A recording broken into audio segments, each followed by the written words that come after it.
Salam jumpa, salam persaudaraan.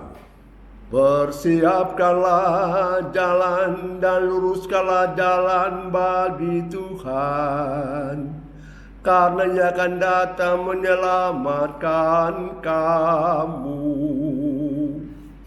Saudara, itulah seruan dari Yohanes Pembaptis bagi orang yang percaya, supaya sungguh-sungguh siapkan dirimu, karena yang datang ini kudus adanya, menyelamatkan kita umat manusia.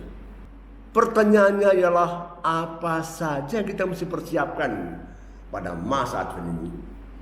Sudah berulang kali saya katakan banyak hal yang mesti kita siapkan. Tetapi kali ini saya mau masuk lebih mendalam lagi, ialah kita bersihkan waduk-waduk yang bisa menampung kekotoran, kedosaan, kejahatan yang menghancurkan martabat kita sebagai manusia, tetapi juga bisa menghancurkan persahabatan kita bersama orang lain, bahkan dengan Tuhan Allah sendiri. Waduk-waduk yang saya maksudkan ialah akal budi, kedua mulut kita, yang ketiga ialah hati kita. Waduk pertama, kita mesti bersihkan waduk akal budi ini, karena akal budi ini menampung yang positif, tetapi juga yang negatif. Yang positif ialah misalnya kita merancang untuk melakukan tindakan-tindakan baik demi kepentingan orang-orang lain. Kita tolong orang, kita bantu orang yang susah, yang tak berdaya. Tetapi yang negatif ialah kita merancang untuk menghancurkan masa depan orang lain, bahkan menghancurkan juga keluarga yang lain. Kita mengambil suami orang lain, kita mengambil istri orang lain, bahkan kita menghancurkan anak gadis orang lain. Ini semua bentuk kejahatan yang tidak diinginkan oleh Tuhan Allah sendiri. Bahaya besar ialah orang sudah tahu bahwa yang dirancangkan atau orang lain merancangkan itu tidak baik, apalagi dengan tahu dan mau menghancurkan orang lain, bahkan mendukung kejahatan orang lain, tidak baik di mata Tuhan. Maka benarlah bahwa pada masa Advent ini lebih baik bersihkanlah pikiranmu, supaya hanya yang benar mengalir pada pikiranmu untuk Anda, tetapi juga untuk orang-orang lain. Waduk kedua ialah mulut. Saudara, mulut ini bisa menjadi berkat bagi saudara, tetapi juga racun bagi saudara.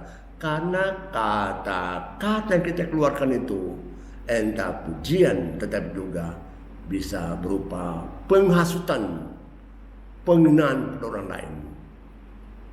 Berkat terjadi kalau kita memuji orang lain, menghormati orang lain, berkata sopan daripada orang-orang lain. Kau diberkati Tuhan. Oleh karena apa? Melalui kata-kata yang sopan itu terbentuklah persahabatan, persaudaraan satu sama lain. Bahkan orang lain juga senang bergaul bersama engkau karena kata-katamu yang penuh persahabatan. Tetapi kalau kata-katamu berupa penghinaan, penghasutan, kau menemukan racun dalam dirimu, tetapi juga racun dengan orang lain. Waduk yang ketiga ialah hati.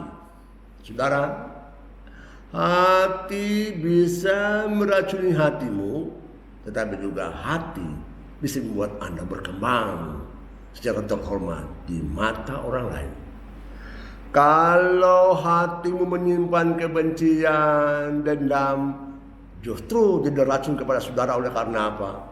Kita lihat, hati yang dendam itu bisa menimbulkan pikiran yang tidak aman. Akhirnya Anda sakit mah, sakit jantung, tapi juga pencernaan pun tidak baik.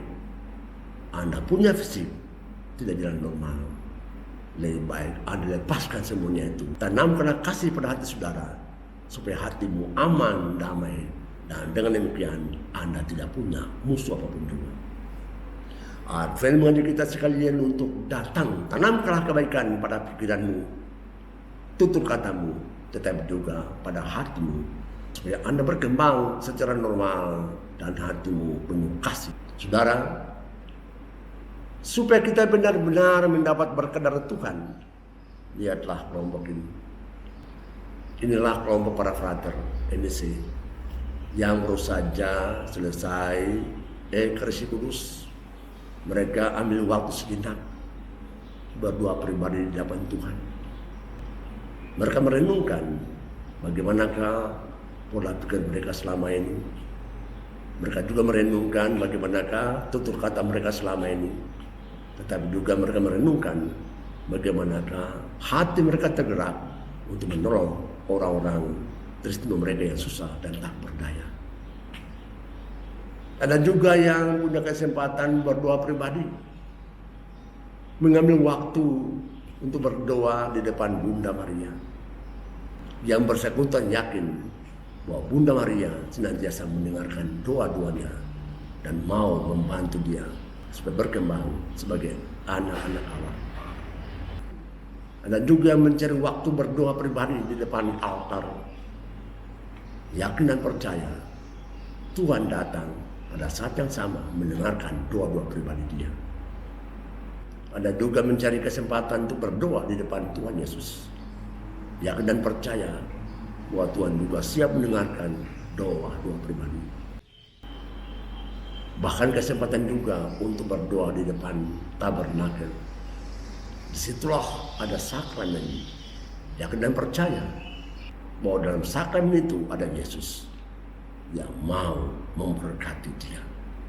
Saudara, ambil waktu sejenak untuk berdoa pribadi ataukah berdoa sebagai satu keluarga, karena lewat doa-doa itu Tuhan datang untuk menguduskan, bahkan juga memberkati kita satu persatu.